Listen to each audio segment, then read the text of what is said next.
xeerkan wuxuu ka dhigan yahay inkastoo hore u jiray laakiin dee wax ka bedelkiisu waxaa jira ilaa 11 qodob oo ay cabasho ka qabeen bahda warbaahinta oo runtii si toosan u taabanaya xorriyadahooda iyo habka ay u shaqaynayaan sida ay shatiga qaadanayaan sida lagu ciqaabayo haddii ay khalad galaan iyo sida haddii khalad laga galo intaba lagula xisaabtamayo xeerkan runtii maanta wuxuu ka dhigan yahay xeer kala xadaynayo xuduudaha xorriyadda qofka suxufiga iyo sidoo kale dadka isticmaalaya awoodaha dheeriga ah ka baxsan sharciga masalan maanta wixii ka horreysay waxaa jiray suxufiyiin badan oo Soomaaliyeed oo maxkamada la geeyay oo lagu xukumay xeerka ciqaabta Soomaaliyeed ama lagu soo eedeeyay xeerkan maadaama xeer gaar ah wuxuu meesha ka saaraya in xeerka ciqaabta Soomaaliyeed kiisaska la xiriira shaqada saxaafadda sida tooska u taabanayo inaan loo cuskan xeerkan sidoo kale wuxuu runtii maanta laga bilaabo dhaqan gelinaya oo suuro gelinaya in la sameeyo warbaahinta bulshadu leedahay ama public broadcast loo yaqaano iyo guddiga saxaafadda qaranka iyo guddigii maamuli lahaa warbaahintaas oo dhammaantood ka shaqaynaya in awoodda iyo warbaahinta hadda dawladdu sida gaarka u isticmaasho loo dhaweeyo shacabka ayna ka turjumaan baahiyaha shacabka. agaasime sidii aad maqlaysayba xubno ka tirsan ururada saxaafadda oo hadlayay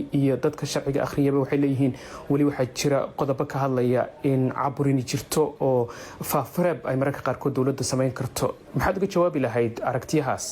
runtii 16 qodob ay ka cawdeen 11 kamid ah waa la bedelnayba oo sidii rabeen laga dhigay taasina waxay u muujinaysaa runtii hiilka aan bahda saxaafadda u galnay iyo garab istaag aan garab taaganahay in xorriyadda saxaafadda dastuuriga ay sarreyso waxyaabaha yar ee ka dhimanna ee waddanku doorasho aadaya marxalad doorasho loo diyaar garoobayo xukuumadda hadda joogta ee doorasho diyaar garoobeeda xisaabta mucaaradka iyo qof kasta Soomaali oo doonaya inuu xildhibaan noqdo ama inuu madaxweyne noqdana uu tartan galayo muddadaasna dee sharci la'aan laguma shaqayn karo oo saxaafadda lafteeda xakameyn badan ay u baahan tahay shuruuc xilliga doorashooyinka in loo sameeyo u baahan tahay habraacyo hufan oo runtii xorriyadoodana ilaalinayo xirfadoodana ilaalinayo u baahan tahay waxaas oo dhan wuxuu madaxweynuhu garowsaday inay muhiim tahay in xilligan sharciga la saxiixo si marxaladan kala guurka aysan u lumin xorriyad badan ay saxaafadda leedahay loona ilaaliyo waxaa kaloo meesha ka saaraya runtii magaalada Muqdisho hadda ay dowladda federaalka ku shaqayso waxaan aaminsanahay inay xorriyad xarka goosatay oo xadkeeda dhaaftay ay ka jirto waxaan kaloo aaminsanahay in meelaha Muqdisho ka baxsan ee dowlad goboleedyada inay tacdiye ka jiraan oo xitaa meelaha qaar wariyaal laga masaafuriyay yacni xorriyadaas meelaha goboladana looga xadgudbayo halkan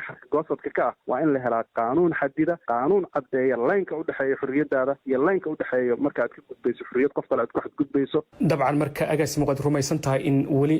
ay ku jiraan qodobo dhibaato ku ah xorriyadda saxaafadda? hadda fiiri shuruuc badan oo waddankan uu leeyahayba muddo dheer ay soo mareen sharci walbana dee maalin ma dhammaystirmo waddan waxaan nahay runtii dagaal kasoo kabanaya 21 sano oo xukun military ah kusoo jiray 9 sano xukunka dimuqraadiga uu haysteen culeysyo badan ay haysteen marka dee wax walba maalin laguma dhammaystiri karo laakiin waxaad garan kartaa xaddiga uu la egyahay yacni tadxiyadaan samaynay iyo dadaalkaan u samaynay in 11 qodob oo cabasho ka qabeen in runtii la turxaan bixiyo la saxay sidii bahal saxaafadda ay ku taamaysana laga dhigay marka inta dhimanna insha Allah waa ku dadaalaynaa laakiin annaga hadda wax noo muuqdo xanaf ma jiraan laakiin de qofka xirfadlaha ah ee sharcigan uu taabanayo dan buu ka leeyahay danta uu ka leeyahayna waxaa laga yaabaa waxyaabaha qaar in laga sii dabciyo inuu rabi lahaa waxyaabaha ay hadda ka cabanayaan waxaa ka mid a yacni idaacadaha furan shaqaalaha u shaqeeya xirfadooda lama yaqaano kartidooda intay laegta lama yaqaano qandaraaska ay ku shaqeeyaan iyo sida haddii lagu xadgudbo loola macaamila lama yaqaano marka keliya yaan la fiirin sharci baa naloo sameeya ha la fiiriy ayaga laftooda shaqaalaha u shaqeeya xuquuqda uu leeyahay taa inay dawladdu kula xisaabtami karto oo dhihi karta wariyaha kuu shaqeeya ama tifsiraha kuu shaqeeya waa in mushaar intaa la eg helaa sida uga kaaftoomo ama laaluush ama gacan bidixayn kale ama si kale in loogu tasarrufo awoodiisa loo isticmaalo in laga hortago. taas aad ka hadlaysa aad leedahay suxufiyiin badan oo idaacadaha ka shaqeeya oo aan la garanayn baa jirta haddaad sharciga eegto wuxuu leeyahay qofka raba inuu suxufi noqdo waa in wasaaradda warfaafintu ay siisaa laysinka uu ku shaqeynayo dabcanna sida caadiga waa in ururada saxaafaddu ay bixiyaan marka soo halkaa kama muuqato dawladdu ciday doonaysa inay wariye ka dhigi karto ciday doonaysana ay u diidi karto.